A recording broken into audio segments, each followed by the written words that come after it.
CEO, founder of Seaville Capital Partners, LLC. So she does talent acquisition and recruitment. So really, really excited to talk with her and learn a lot about just where she thinks the job market is, ideas for employers and, and job seekers, just from her experience there. And then we're going to be joined later in the show also by Ian Glomsky, PhD. He's the founder of Vitae Spirits, and he's going to talk to us about some of the new things coming out of Vitae. For the Christmas season. I'm looking forward to that. Every time he comes in and says new things, I like that. I know, exactly. As you can see by the glasses in front of us, we're excited for this one. And of course, we're also going to talk about the First Street Holiday Fair that Vitae Spirits is hosting with Darling That should be good. This weekend. So we'll talk a lot about those festivities. So we're just excited. Go ahead and like and share. Let your friends know that we are on now. Grab your café con leche, your coffee, whatever you need to get you going. It's funny. The other day I was listening. I don't know who I was listening to, but they also said something about café con leche. I said, "Wow, they stole that from Alex." See, it's growing. I can't remember who it was though. We're starting a movement of having a little café con leche at 10:15 to watch Today y Mañana. There you are.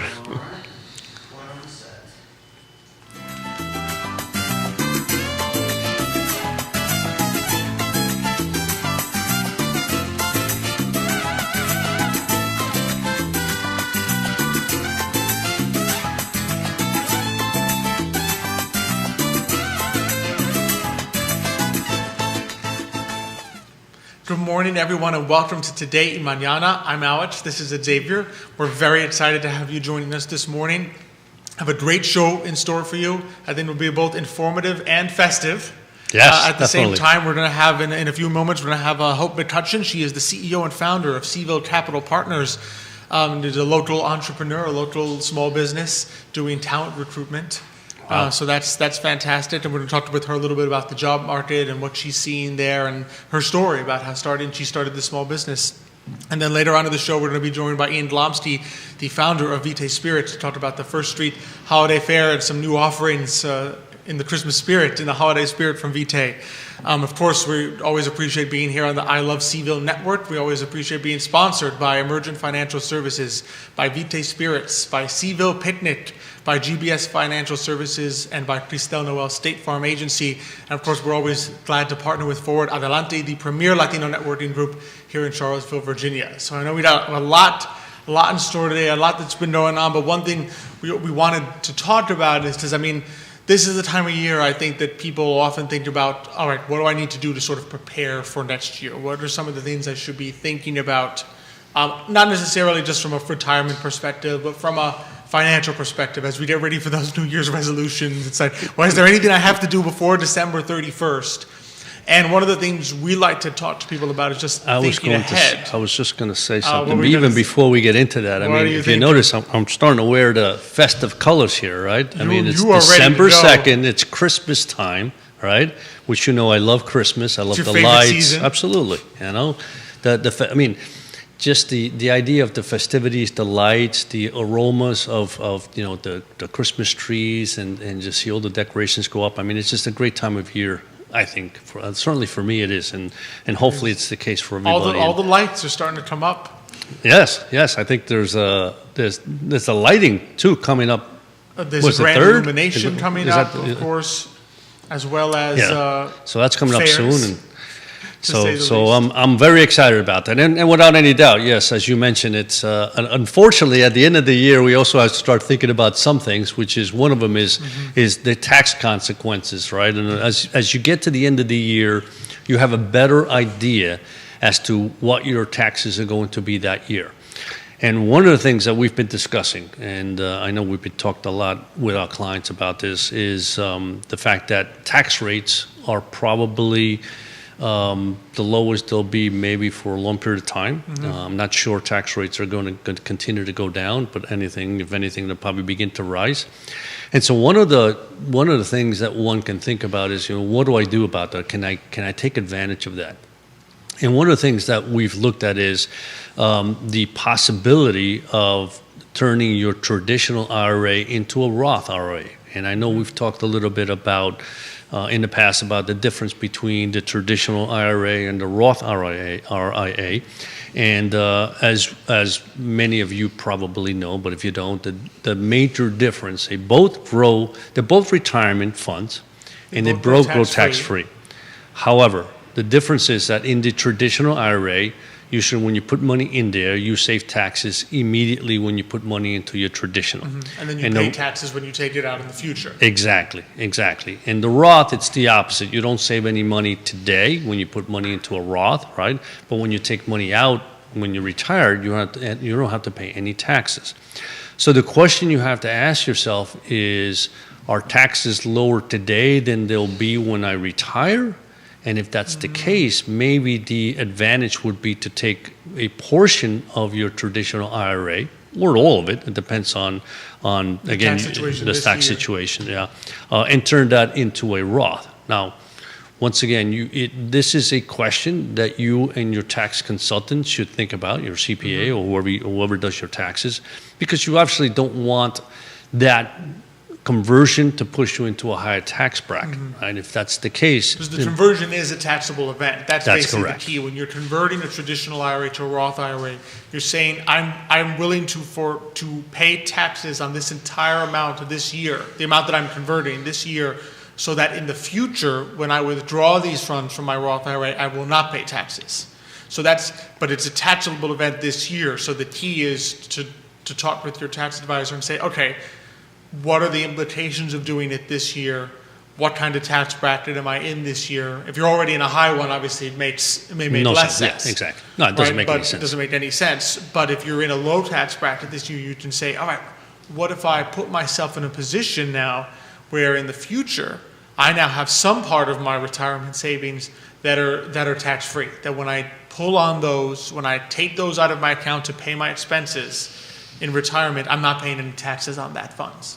And even if you're retired, I mean, one of the things, probably retirees, I mean, let's say you retired last year or a couple of years ago, and you have a large portion in traditional IRAs, you're already in a lower tax bracket if you're not having any income. In other words, if you're not working and don't have large income, this may be a good opportunity also. So this is not just for people that are still in the workforce. As a matter of fact, I would say people in the workforce, it has to be a situation where, for whatever reason, maybe this wasn't a great year, and it's an opportunity to say, since I didn't make a lot of money maybe this year, it's a great opportunity to convert, because once again, you don't want to push yourself into a higher tax bracket. However, if you're retired, this may be an opportunity for you to say, okay, this is a great time for me to take a piece of my traditional IRA, right, and turn it into a Roth IRA, so that when I finish, because remember, at 72, there's a required minimum distribution out of traditional IRAs, which don't exist for a Roth. What does that mean? That means that the government automatically and forces you to take some money out of your traditional IRAs. And there's a formula for that, whether right? you need it or not. Exactly. So the issue is that's the first source that you go to when you retire. Once you hit 72, since you have to take that money out, you take that money out first, right? And you don't have to take it out of Roth. So in today's environment, if you're not 72 yet and you have the opportunity or the possibility to really switch from your tradition to your Roth, it may be a good idea. So again, as we say, this is something that you need to discuss with your tax advisor, or maybe even a financial advisor, and see whether it makes sense for you to do that. But it's year-end tax planning, and everybody should think about what year-end looks like with respect to their taxes. What can I do maybe to reduce the tax burden? And maybe this is one way that you may not reduce it this year, but you're going to reduce it next year and the year after, from a perspective that there's a good probability that taxes are going up. Exactly. That's just one of those things that sometimes, granted, we all don't want to really think about taxes till April 15th approaches. It's a little late by then. But it's a little late by then. So the key is sometimes you have to think about it a little earlier to which also I think gives you that breathing room to know, okay, I have my things in order. I have a good idea of what needed to be done. I have now January, February, March to accomplish this, which needs to be done, which I think just makes the whole tax season much less stressful. Because you're not sitting there in April saying, I should have done this, I needed to do that. You're giving yourself the time to implement any strategies that need to take place in January, February, or March by thinking about them ahead of time. Well, we all know the IRS is our partner, right? So we just want to make sure that our partner gets their the least amount of share that they can possibly get. That's the way I look at it, right? Amen. Well, I mean, exactly. I mean, that's the goal. You don't want to have to pay more than you have to. By law, especially since these things are designed for that purpose, right? That's right. We're not encouraging you to pay less by like cheating on your taxes. No. And in essence, you're going to pay a little more this year, or whatever year. It's the question is deciding, taking advantage of the rules that the IRS has put in place to assist you with retirement by saying, all right, I'm willing to pay taxes now, so I can forego paying them later. And it's there for that precise purpose. Exactly. That's why the Roth conversion exists. And it's part of planning. It's part of saying, what do I do this year, all right, that may benefit me next year or 10 years from now or 5 years from now, whatever that may be. And again, yes, let's call it what it is. It's a slight bet, right? It's again, it's a bet that tax rates are going to be higher in the future, but I think everything. It's an educated guess. Yes, it is. Absolutely. It's not just flip a coin. They're going to be higher in the future. Let me put it to. It's saying, okay, given where they are now, what's the direction they're most likely to go? Exactly. And the fact is, the lower tax brackets are pretty low, so it's probably not a bad idea to say, this is a good opportunity for me. I'm willing to forego a little bit this year, pay a little extra this year, and knowing that in the years to come, I'm not going to have that challenge anymore. Right? Exactly. That's not going to be a problem, right? So it's just the planning and the thinking ahead, and sort of thinking. I mean, we always like to encourage people to have that sort of planning mentality. Yeah. Of saying, let me think about things now so that I'm not in a position where I need to think about them in a rushed or stressful way later. And that's really what financial planning is all about. I mean, we're in retirement planning. It's thinking about things a little earlier than you would otherwise, so that when that time comes, you're in a good position, right? And there's not that stressful, I need to think about this now. I'm going to retire in 2 years. I haven't even logged into Social Security. So just thinking about things in advance to make those decisions easier and to make them less stressful. Exactly. And it's not for everybody, right? And that's why you have to look at your particular case and say, does this work for me? And if it does, you do it. And if it doesn't, fine. At least you did your homework. You did what you were supposed to do, and you go forward. Oh, right? For a lot of people, the answer will be no. Like you're asking the question, is a Roth conversion, is one of these tax strategies right for me? But for some people, the answer is yes. But for some people, the answer is going to be no. And that's a good thing, because now you know. You know, okay, here's where I am, relatively speaking, and this is why this strategy doesn't make sense right now. But then you also now know the conditions under which it might make sense in the future. So that in one day, if you're in that lower tax bracket, you have a certain year where you've dropped for whatever reason, you can sit there and say, that strategy I thought about then that didn't work. Maybe this is the year that's a viable strategy for me. Exactly. No, that's good. I just wanted to make sure that, again, it's the beginning of December. You can't wait till December 31st to start thinking about this, because the rollover has to occur this year. The conversion has to occur this year, and then you have 60 days to move the money. But the conversion has to occur this year. So once again, it's important to think about it. If you want to do it, you have 28 days to go, 29, whatever maybe. 29 days to go, 29 plus 2, yep, exactly. December 2nd, yeah. Doing a little math there in my head to make sure I have it correctly. Just always things to be thinking about as whether you're an employer or an employee, to be thinking about this and the options that you can take. Exactly. Yeah. And speaking of that relationship between employers and employees, my not so subtle segue to our first guest. We're really excited to welcome to the show today Hope McCutcheon. She is the CEO and the founder of Seville Capital Partners LLC, doing a boutique recruiting and talent acquisition firm here in Charlottesville. Hope, good morning to you. Good morning. Good morning, Hope. We're very excited to have you on the show with us this morning. Thank you. I'm excited to be here. Absolutely. Oh, wow. We haven't even started. You have some commenters. Ryan Parks says good afternoon. Oh, good afternoon. And as he's a good little, morning. he's a little excited. He's a little ahead of. He's so excited for the afternoon that he's a little ahead of himself there. But good morning, Ryan. Thanks for watching the show today. So, I mean, for those who don't know you, tell us a little bit about yourself, how you got into the business of recruitment and talent acquisition and connecting people. Yeah.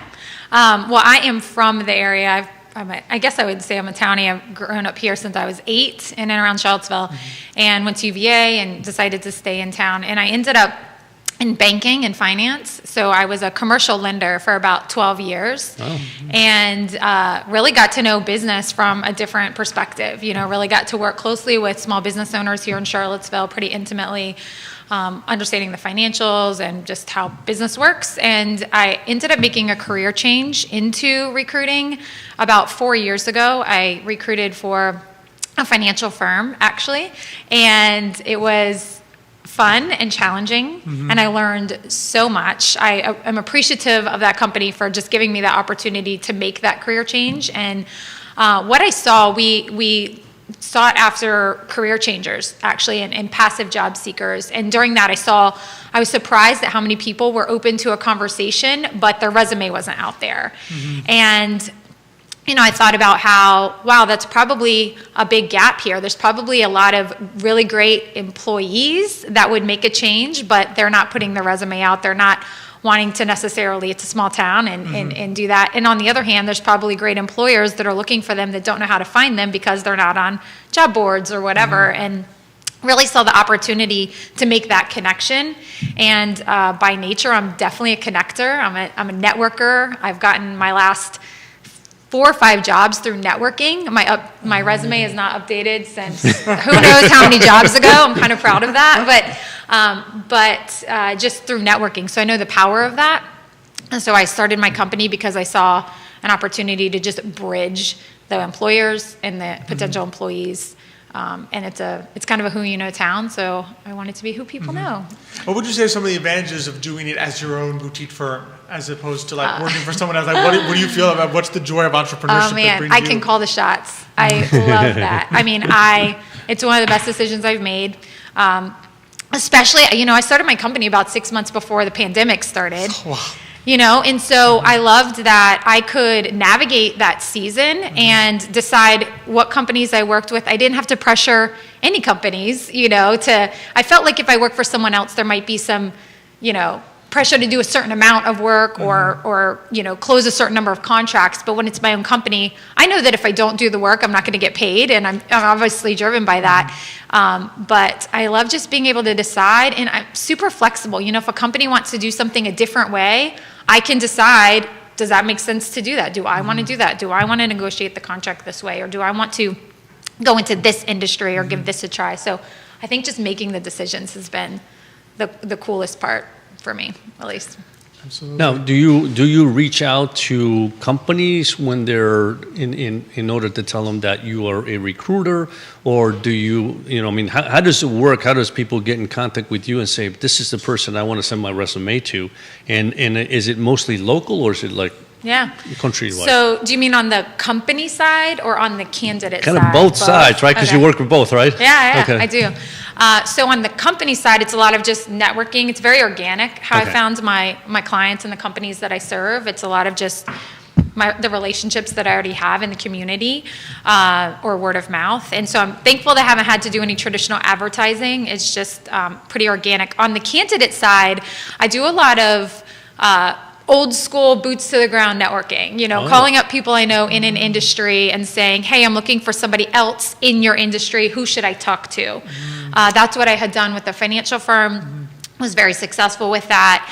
And what is built into that strategy is a character reference. It's ultimately built in. So I can feel very confident when I then pass that candidate on to a company that I know the person that referred that person. So that's one strategy I do a lot. And then, of course, just using different resources to access platforms, whether it's LinkedIn or whatever, to find candidates that may be both actively looking and not actively looking. I also get a lot of inbound referrals where people are like, hey, I'm looking, or my friend is looking for an opportunity. And so just building my database, so my own internal database in that regard.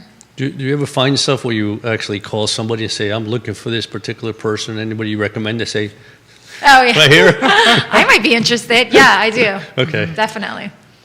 That's fascinating. That's fascinating. So what are the things, I mean, does you work both obviously locally and you work on a more national scale. What are some of the things that you've been noticing just nationally? I'm always curious because we always obviously see the job market from a financial perspective, how, economic perspective. How many people are employed? How many people are looking? What's the turnover?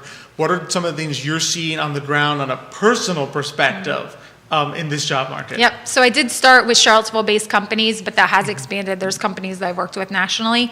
I tend to work with companies that are smaller, so considered a small business, so sub 150 employees, so 1 to 150, which I guess is considered a small business in the grand scheme of things.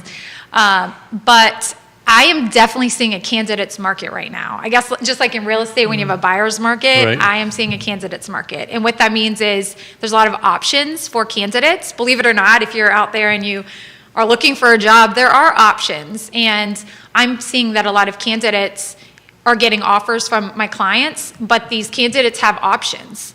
And so what that means is a company has to be, if a company likes someone, they have to act quickly. That's something I'm definitely seeing, and I've had clients that kind of, there's times when it's not a candidate's market and you can kind of be very selective and kind of take your time in making a decision, but these days I'm seeing candidates that have multiple job offers and they can pick the one that they want. And I think that an employer often thinks that it's the salary that's going to get them, but I've had scenarios where my candidate chose my client who was offering a lower salary, and I've also lost it to a lower salary. Interesting. And it's because of other intangibles like remote or hybrid options is one thing, just location and just company culture. I think candidates recognize that it's not just the money. You don't always have to offer the highest salary if you offer other benefits, culture elements. And a big thing candidates are looking for is mentorship. They want to know that there's opportunities in the company to grow, that they're going to be developed and cultivated. And then on the candidate side, I guess the tip would be, and the company side is being open to career changing. I'm a career changer. I'm proud of it. And I think that what that takes, sometimes people, I was a banker for 12 years and I reinvented myself. And all it took was one job to now be known as a recruiter and not a banker. And so what that took within myself is knowing myself well enough to know what skills I have that are transferable to another industry, believing that I belong in that industry, and then selling myself basically as, having those skills. And so it's a candidate being able to look at their skills differently and saying, man, where else can I apply these? And then it's also a company being willing to consider candidates that maybe weren't in their industry experience, but they have the soft skills that they want. So almost like sort of rethinking how you approach both selling yourself and a company hiring someone away from what did you do before to what are you capable of doing? Like what inside you exactly? Yeah, who are you? What are you about? Where do you want to go? Are you? Yeah. I was going to say, because I remember there was a time in Wall Street where, they weren't necessarily looking for people that came out of MBA school. They were looking for people that came out of the different areas, right? And only because they wanted fresh ideas. Now, do you find yourself in certain circumstances where companies are doing that to you, where they say, okay, we're a technology company, but we don't really need somebody that knows this particular technology. We want new ideas, so we want somebody from the arts department or something like that. Is that happening? Do you see that? Yeah, I have seen some of that. When you were talking, I thought of an example, and I'm blanking on it now, but I see companies that want someone without experience because they want to train them their way. Okay. So I do see that. Yeah. I remember there was a time when that was very big financially speaking. Exactly. Because so many MBAs would come out of their business school saying, well, this is the way that you approach investment and finance. And then the larger company would say, oh, now I have to retrain them. That's right. Sometimes exactly. unlearning something is much more difficult than learning something. It's very true. That's right. Yeah. Yeah. Convincing somebody that what they learned in college was no good. Everything your professor at Darden taught you, we don't do here anymore. It's like, oh, now what do I do? I guess that's what I love about entrepreneurship. I believe I have an MBA in business. You know, I don't have it on paper formally, but the experience that I've had in, you know, professionally and also through books that I've read and different mentors that I've had, I believe you can get a real live equivalent to that through application and learning and studying people and, you know, that kind of thing. Absolutely, because it's the experience. Like there's education, but experience is its own form of education. Absolutely. And when you're thrown into the fire of entrepreneurship, you have to learn very quickly all the things that go into a business that keep it afloat, that may not necessarily have to do on paper with what it is you actually do. Just all the behind the scenes that goes into being an entrepreneur. Absolutely.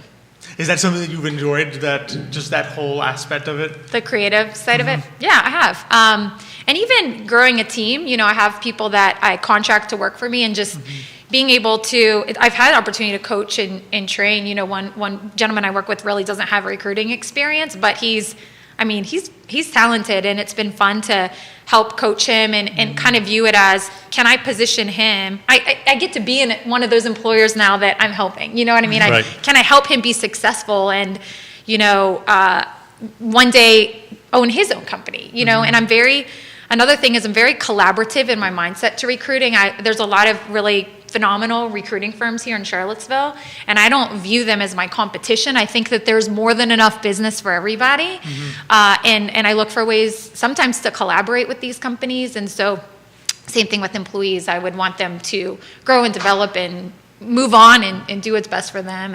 And so I think that, yeah, so it's kind of cool to be kind of an employer in that sense too, and not just, I mean, I'm a solopreneur, but also being able to have other people that work with me. Absolutely. That's a healthy approach. I mean, one of the things that sometimes you always find is that people always find other companies in their business as their competitors, right? But in reality, what we always talk about is that pie is very, very large, right? And so you can't look at them as your competitors. Sometimes you have to look at them as your partners, right? Where you're trying to achieve something, and maybe you can help them and they can help you, right? And there's enough business out there for everybody, right? Yep. So because when you start thinking of competitors, it's just a different approach to business, right? You know what it is? It's a open hand. I have an open hand approach to business, not a grabbing. Like, exactly. When I've been open handed, I don't make the decisions based on money. I don't make it based on what's best for me. I don't know if you've ever read the book The Go-Giver. I highly recommend it. The Go-Giver. Yeah. But it's a mentality of, if I do what's best for my clients, if I do what's best for the companies, I get paid a percentage of salaries, but I do not make any decisions based on that. You know, I do what's best for the companies and the candidates, and it'll work out for me in the end. And it's that way with partnership too, with other recruiting firms. It's, you know, yeah. Exactly. I mean, that's the way to grow. Just as an entrepreneur, right? Your long-term success, and our long-term success as entrepreneurs is: are we providing a good service? And if you do that, then eventually you will get paid. But if you try the catch is to not think of it as, I have to get as much as I can at the beginning, because then if the service is lacking, the long-term future isn't there. Yeah, maybe short-term there's some gains, but the long-term isn't there. Yeah. Yeah, and we've talked about that all the time. It's one of the nice things about, you know, entrepreneurship and small companies is really the service side, right? Because when you can, I mean, in the sense with large companies, especially in the public arena, you know, their bottom line is what's the profit so that the stock goes up in value, right? I mean, that's what their goal is. And so sometimes that service isn't quite as good as it should be because they're, you know, like you said, there's push. What have you done today? Did you call anybody today? Have you done anything today? And so the push is there just to bring in clients. While when you're an entrepreneur in your small business, you're not thinking of that way. Obviously, yes, you want clients, but you're thinking long term, I want to make sure that I provide a service that other people don't provide, right? And that people can benefit from. And sometimes that takes a little longer, but in the long run, you know, it's a feel good on both sides, and that's important. Yeah. Yeah. I mean, we mentioned a little bit on the employer side, some tips given this market. What would you say on the employee side? things to think about, or I should say the job seeker side, because they may not necessarily be with their future employer, things that you're seeing or that they should be thinking about in this market? Yeah. Let's see. I think that they should know what they want, what's important to them in a company. I did a talk for Disrupt HR on picking your 40-hour partner, so picking your boss, basically. And I think that, a boss can make or break your experience. And so I think knowing what's important to you in a company so that you can communicate that, and you can also evaluate options. Does this company have this or do they not? And what are you willing to negotiate and what aren't you? Is a good tip, as well as being open to different opportunities. Maybe... I think this is pretty interesting. With the financial firm I worked for, they did some research and found that men will apply for a job if they only qualify for 60% of the job qualifications, whereas women will only apply if they hit 80 to 90% of the job qualifications. Wow. And so I always encourage women to apply, and being on the employer side, I know that an employer puts their kind of ideal list of what they want, but some of those bullets on a job description, they'll negotiate for the right person. They put them on there because that's what they want, but there might be some of those things that are more important than other things. And so I think that male or female, but certainly women out there, if you don't feel like you hit all the items, but you feel like you would be good for the job, apply. You have nothing to lose by applying, And then another thing is network. Try to utilize your network. You can offer to take someone to coffee and pick their brain about a company or an industry or how they got into it.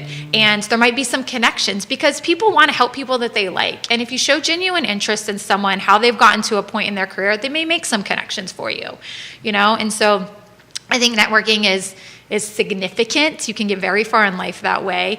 But it's not just taking, it's giving back as well. If someone wants to network with you, being willing to make those connections and whatnot. But I think you can very strategically utilize your network, and I think it's okay to ask for what you want. Ask for a connection, or ask for, do they know, do they have any ideas for you of how to get into a certain company or get into a certain industry?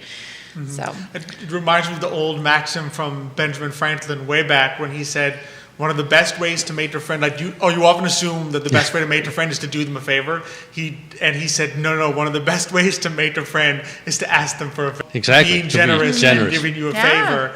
And with the knowledge that, they may one day ask you for a favor and you'll return the favor. But just interesting when you said that, I'm like, to just do that networking and say, hey, can I pick your brain? And you'll be surprised how many people would say, I appreciate that you want to do that, not, now I have to give them all this free advice. People actually respond positively to that. And then send a thank you card after and show that appreciation. That's right. and give them follow-up and how their advice helped you. That's how you develop a long-term relationship, not short-term, I got this from you, but man, I appreciate your help. This is what this did for me. Thank you for helping me get to this point in life, and just showing that appreciation for people as well. And the other thing, I always remember my good friend, Dan Jensen, I always used to pick his brain because he's a marketer, right? And I used to pick his brain all the time. And I said, how do you do it every day? You go out there, you have to. He says, it's very simple. He says, I already know the answer is no. So I can't fail anymore, right? Because the answer is no. So there's only upside. And I think as people, we're always afraid that we're going to be rejected. So it was like, I'm not even going to apply for that because they're going to say no to me. But no, the it's like, you don't apply, the answer is exactly. It's already no, right? So it's like, let me apply. Who knows? Maybe Another I book, get it. Go for No. Go for No. It's very short. I'm a reader. I like that. So that's good. Before I let you go, very important, how can people get in touch with you, whether companies or job seekers? Yeah, what's the best way to you. get in touch with you? So I have a new refreshed website live this week. So my website is cvilcapital, capital.com. And there is there's a form on there where you can get in touch with me either as a candidate or a company. And I think LinkedIn is a great way to get in touch with me. So Hope McCutcheon, obviously, is my name on LinkedIn, and I'll connect with you back. So that's a great way to stay connected. Absolutely. And Is there an age limitation on that?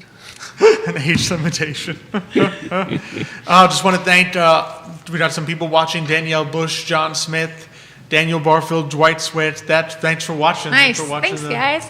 the interview today. Hope, thank you so much for coming on. Thank you very much. Thanks for so inviting me. informative. I've learned so much. This is I good. didn't know before. Thank you guys. Very helpful. Made it easy. So fantastic. No, wonderful. Thanks so much for coming on, and we'll definitely have you back. Thank you. Absolutely. And happy holidays. Thank you. Same to you. Oh, that was fantastic. So as we do our little swap-a-roo here of guests, just I always love people who are passionate about what they do, but also just so informed, so knowledgeable about their field. And that's what we get all the time here, right? Exactly. I mean, and that's, like I said a million times, this is why I enjoy this more and more, because in addition to me learning, right? I mean, people out there really get to learn about what they do and opportunities for them. So absolutely. I mean, that's the goal. That's the goal. And of course, we have another person who's really passionate about what they do here, which we always love when he comes on, and that is Ian Glomsky, the founder of Vitae Spirits. Ian, thanks so much for joining us again this morning. Hi, Ian. It's a pleasure as always. Always so much fun to have you on. And we say that regardless of the fact that you bring us something good every time. I'm an easy sell that way. I get invited back a lot. So. Exactly. We're not just saying that because you brought us a little something. He doesn't know we call ahead of time. Is there anything go out there? Do you have anything that you can bring to the show? But so, I mean, first off question, you have something beautiful to do there. What's new with Vitae in this holiday season? I'm trying to think. It's always a busy season. And usually December is our big month. Unfortunately this year, though, it's a long, complicated story, but this is the second year in a row that we've had Black Friday canceled on us. We can't do sales without the state basically sanctioning it. And so that's all ABC stores had no Black Friday specials this year, which means we're not allowed to either. And so in years past, Black Friday is our single largest sales day of the year. And so is this something new? They basically, so what the deal is this is what the ABC told me, because I was mad and contacted them about this, was simply that they have such low inventories right now of major products because of supply chain problems. They thought it, in a sense, it'd be bad marketing and disingenuous to have sales. People walk in the door and then their favorite thing is not on the shelf. And so I'm like, I have huge inventories, I want to move. But it's a large system, and under normal circumstances, we can only do sales that are a month long. We can't do a one-day sale. And so if I wanted to do Black Friday, I would have to do it from the beginning of November until the end of November.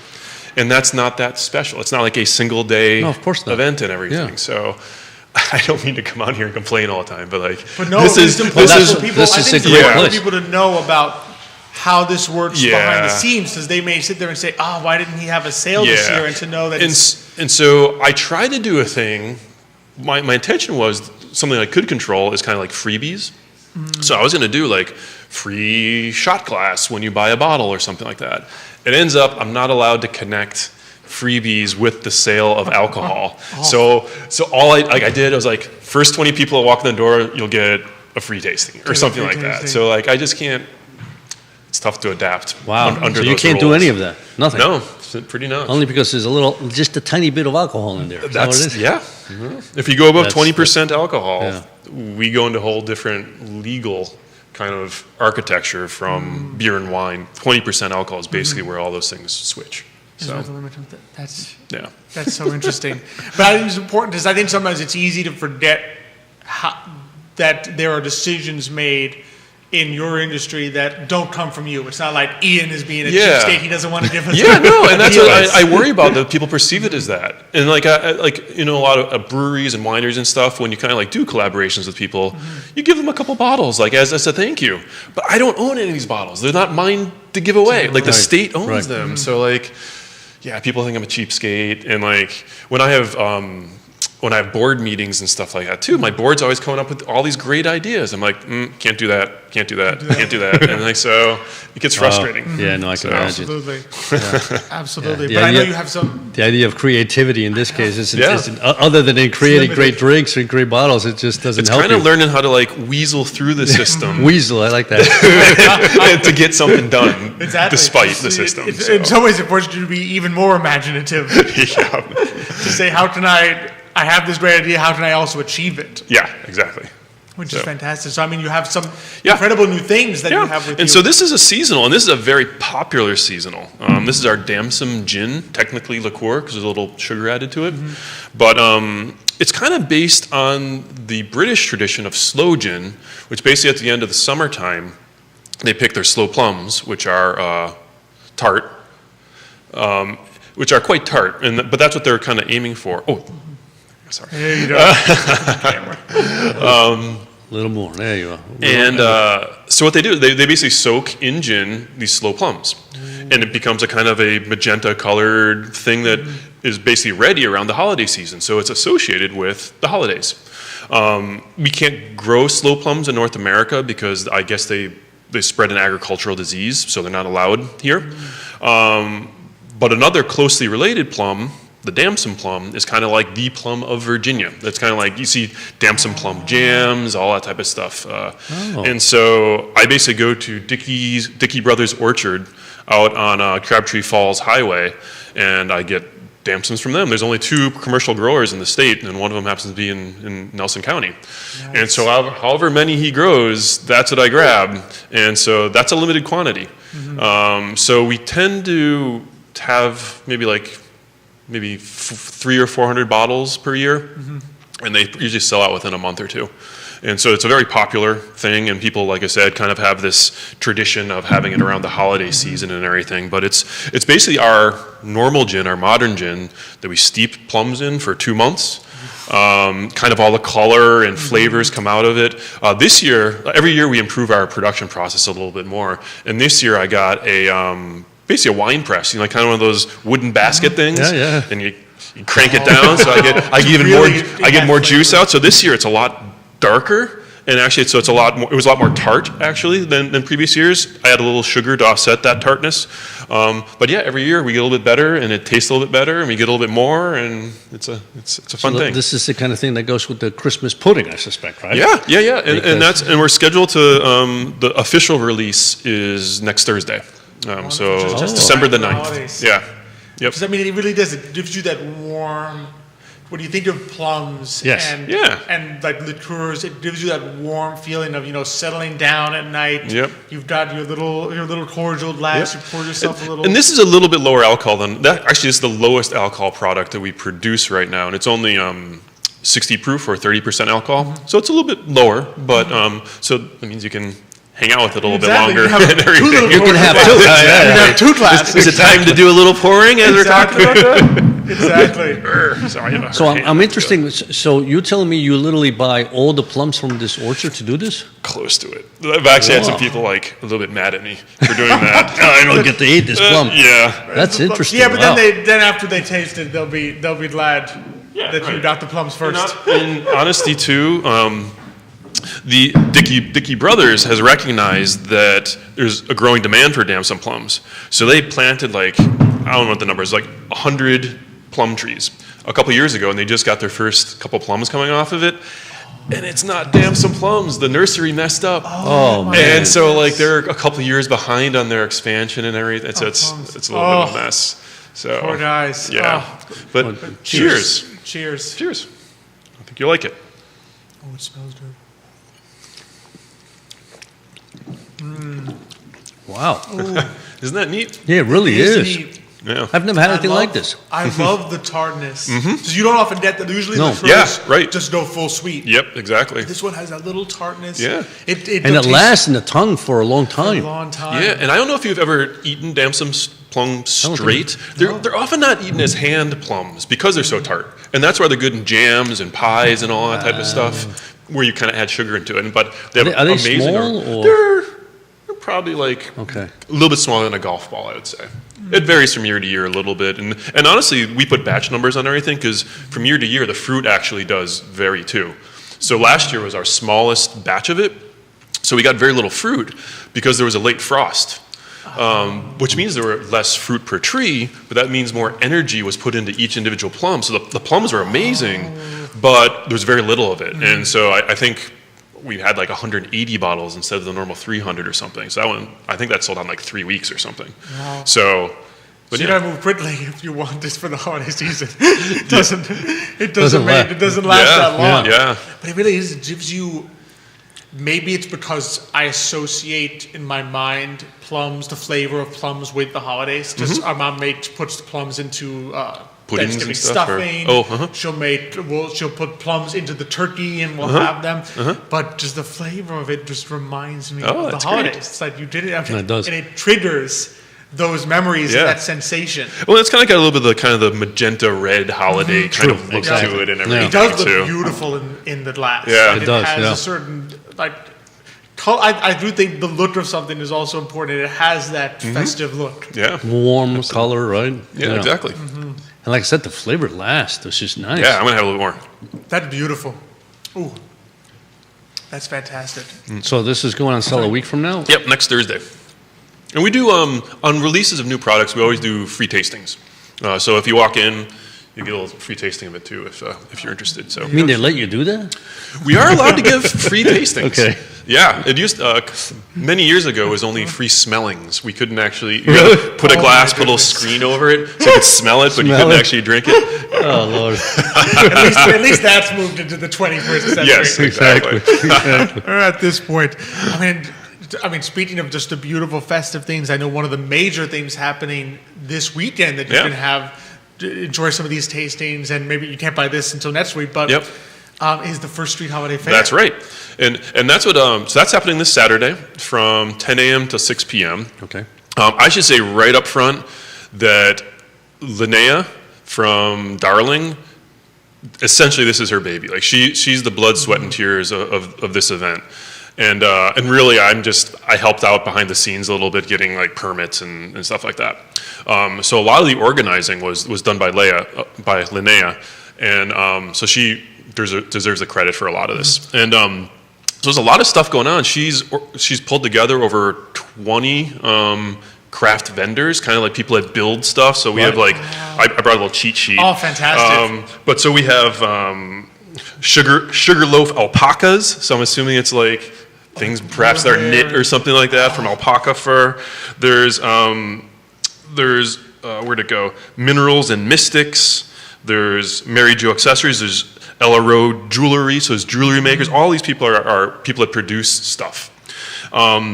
We have food too. Sombreros is going to be there, as well as Posh Fairy Floss, which is like high-end gourmet cotton candy. And she does all these kooky flavors and everything like that. And we have another food vendor, which I don't personally know, but Bumblebee Creations is another food vendor that we'll have there too. Fantastic. And there's actually events planned during the day too. So do you guys know Ludwig Kutner by chance? Ludwig Kutner, no. He's a Charlottesville character that you should meet, but he's gonna be Santa Claus. And so he's kind of a dude that he's already like pretty white with beard and hair and everything like that. But he's gonna put on the costume, and they're gonna. So you can even bring the kids and have them meet Santa. Yeah, and so it's gonna be a photo booth and everything with Ludwig the Santa Claus and everything. And hopefully kids aren't listening. That I just gave away that he's not the real Santa.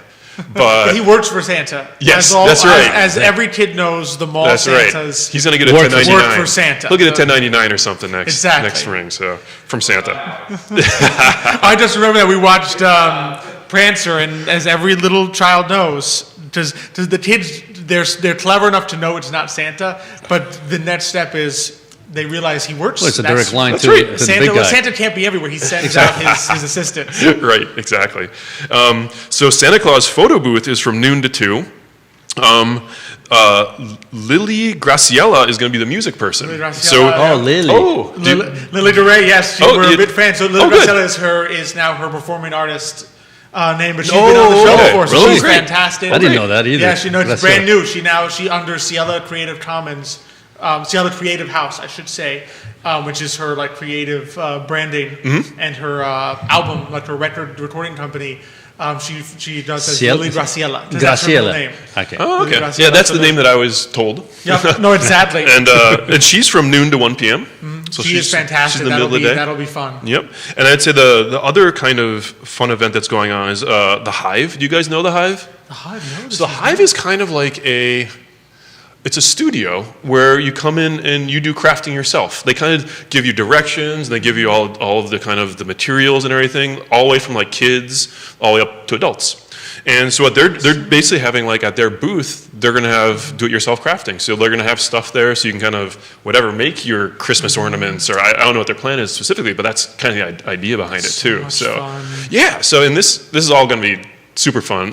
Vitae Spirits is making hot caramel cider with or without a little rum in it. I was about to say, is there a little rum in that hot caramel cider? Yeah, so we're going to have a big thing of spiced caramel apple cider, and if you want some booze in it, we'll do a little shot afterwards. So there's plenty to go around for teetotalers and kids also. For everybody. There's a little something for everybody. Yeah, that's right. It is supposed to be rather nice weather, though. I think it's supposed to be like a sunny, low 60s day. So no, it's perfect. Yeah, it's perfect. Not to go out and enjoy it. I mean, it's good food.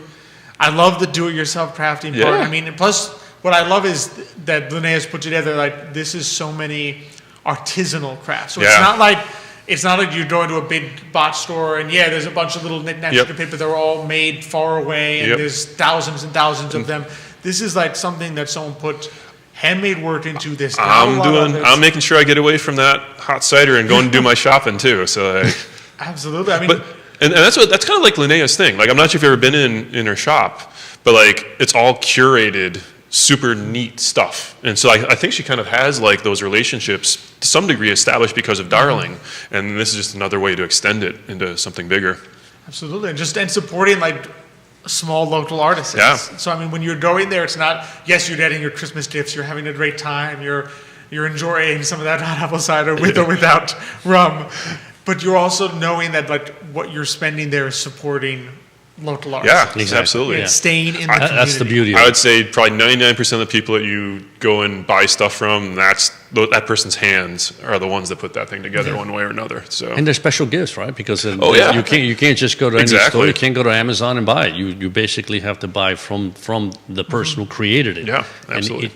Exactly. And when you gift it, it's knowing that you took the time to find something that was personally made, personally curated, at a beautiful little local fair. And that's love. That is. A little bit of love in each of them. Exactly. as we know from there. So I mean, that's a great event. I'm glad that happened. That's a great event. I'm so glad. Those are the kind of things that need to happen here. Yeah. And this is the time of season where everybody wants to go out and the holiday enjoy. fair has happened before. It was before kind of Vitae Spirits was on the scene. So like I attended, but I wasn't involved in any shape or form. And this is kind of like the first rebirth of it in a year or so. So because it did get shut down because of the pandemic last year. So, but yeah. Which is fantastic. I mean, just so many new things on offer. So it's from 10 in the morning. 10 a.m. till 6 p.m. Till 6 p.m. So I mean, plenty of time. And plenty of time for everybody. You can come out in the morning. You can come out around lunchtime. And it's kind of like, it's still overlapping a little bit with the city market and stuff like that too. So it's a little bit of a big conglomeration of things coming together. I forgot about that. That's great. Yeah. That's fantastic. And I do know. So I've never been to Darling Boutique, but I know that I know of it because they have just such a wonderful reputation. Yeah, Linnea's she's probably one of the best social media people I've ever seen. She's awesome. She's really good at all that stuff. So it's a great reputation and so many things just to experience and enjoy. And I know one of the things. So I mean, I'm guessing soon there will be. Vitae's going to be switching over to some December festive cocktails. Yeah, so we normally switch our cocktails seasonally. We aim to do it approximately at the equinox or the solstice. The solstice is on the 21st, so it's a little bit close to Christmassy time. So we're probably going to push it off into a little bit after Christmas. But yeah, that's what we'll be breaking out, kind of like our warm cocktails, our kind of like heavier duty, more oomph, like warming you type cocktail. I'm thinking about doing coquito. Do you know coquito? No. So, go ahead. I was wondering if you guys have a family recipe. I'd love to know, but I do not. But it's kind of like, I'm told it's the Puerto Rican. Yes, it is. Eggnog equivalent, kind of. Yes.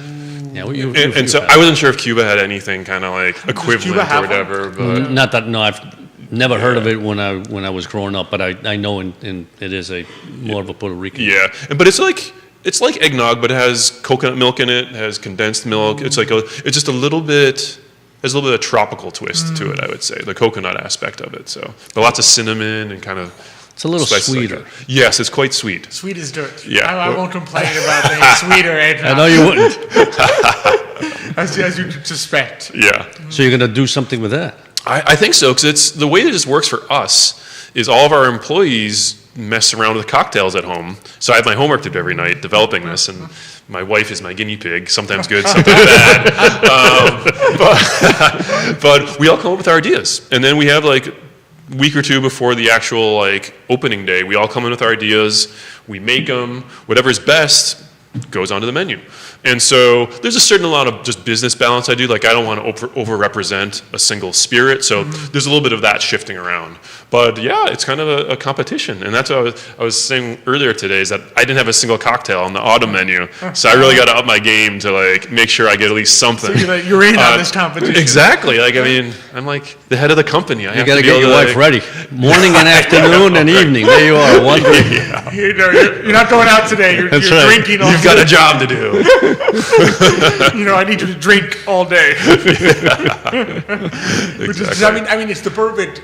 You just the liqueurs that you make, the spirits you made are just so perfect for mixing them. Because I know even we were chatting a little before the show that my brother Nicholas, ever since Michael Lamont from the Alley Light came on our show, he's been reading the book and trying to figure out, all right, what can I do with retail spirits and make a mix of cocktails, especially with the conifer spirit, what can I do to make something because the quality is so high and there's such an interesting flavor that you have with your spirits that it's worth that extra effort to say, all right, how do I make this shine in a cocktail? And that's what I keep that in mind. So like our liqueurs, so a liqueur is a type of booze that you have to add at least 25 grams per liter sugar to call it liqueur. And that's all I add because I like to keep the sugar relatively low, both because like just aesthetically I'm not like a super sweet person, but if you want to add it to a cocktail, you're not bringing in all the sugar with it at the same time. Then you can control what sugars you add, like what types. It could be honey, maple syrup, whatever.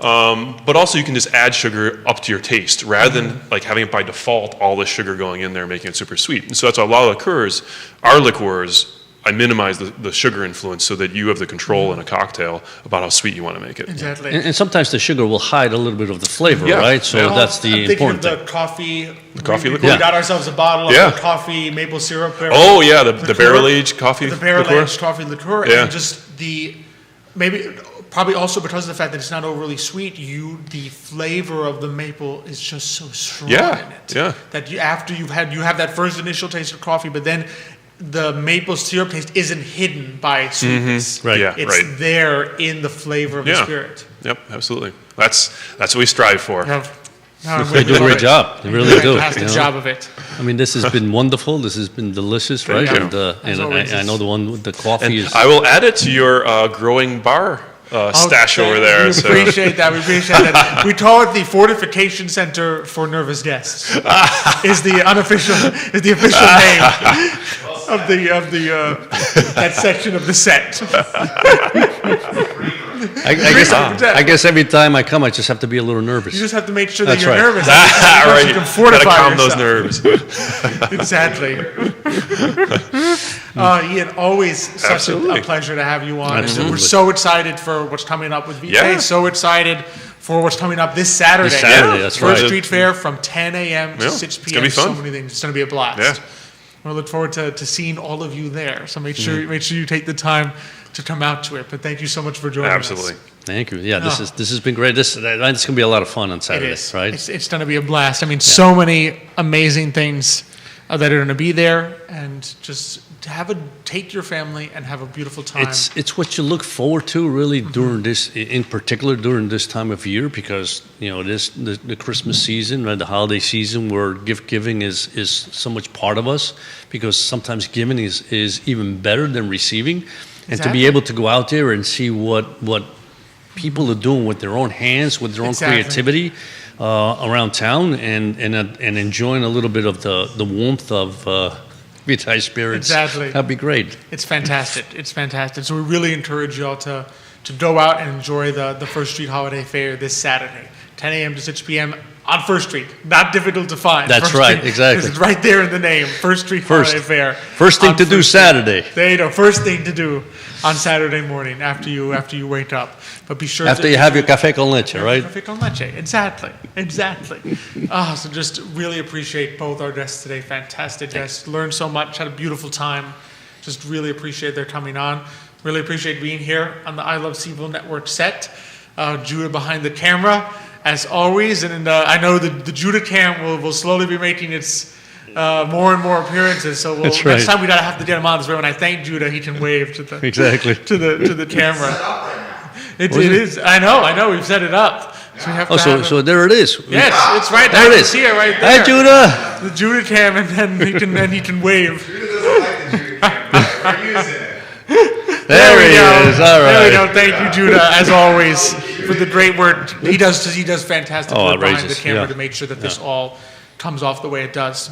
Love all our guests for watching. Johnny Ornelas, Vanessa Parkle, thanks for watching the show today. Really appreciate you both. And of course, just really appreciate all our sponsors, Emergent Financial Services, Vitae Spirits, just a really important sponsor. GBS Financial Services, Cristel Noel State Farm Agency, Seaville Picnic, also doing some indoor picnics this time of year. Oh, so wow, okay. we'll be sharing some of that news, and we have been on the feed. And of course, Ford Adelante. And just really appreciate being here on the set. Appreciate you, our audience. And we look forward to seeing you next week. We'll have 2 more great guests. We're going to have Craig Colbert from 12 Ridges Winery, as well as Jeff Camrath, the owner of Aquasivo Hand Car Wash. So another two small local businesses that we have here in the area. So thank you all so much for watching. We look forward to seeing you next week. But until that time, we will see you. Hasta mañana.